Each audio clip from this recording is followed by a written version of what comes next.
ওমানের বেশ কয়েকটি অঞ্চলে আজ বজ্রসহ ভারী বৃষ্টি এবং প্রবল ঝড়ো হাওয়ার পূর্বাভাস দিয়ে 4 ধরনের বিশেষ সতর্কতা জারি করেছে দেশটির আবহাওয়া দপ্তর।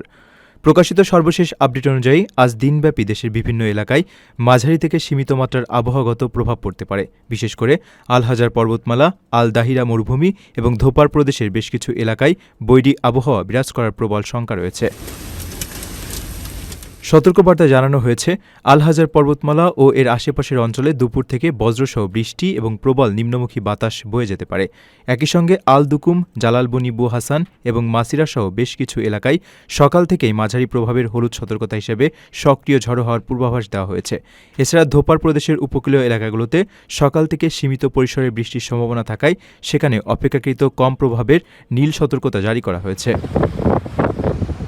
হঠাৎ এমন বৈরী আবহাওয়ার কারণে যান চলাচল ও স্বাভাবিক জীবনযাত্রায় সাময়িক বিঘ্ন ঘটার আশঙ্কা রয়েছে। তাই ওমানে বসবাসরত বিপুল সংখ্যক প্রবাসী কর্মী ও স্থানীয় নাগরিকদের সাবধানে চলাচলের পরামর্শ দেওয়া হয়েছে। যে কোনো দুর্ঘটনা এড়াতে সবাইকে উপত্যকা বা পাহাড়ি ঝুঁকিপূর্ণ এলাকা এড়িয়ে চলতে এবং সরকারি নির্দেশনার প্রতি সজাগ দৃষ্টি রেখে দৈনন্দিন কার্যক্রম পরিচালনা করতে বলা হয়েছে। ওমানের সেরা রেট দিচ্ছে বাংলাদেশি প্রতিষ্ঠান গালফ এক্সচেঞ্জ। প্রিয়জনকে টাকা পাঠাতে আজই আসুন আমাদের যে কোনো ব্রাঞ্চে অথবা কল করুন স্ক্রিনে দেয়া নাম্বারে। গালফ এক্সচেঞ্জ, বাংলাদেশিদের প্রিয় এক্সচেঞ্জ।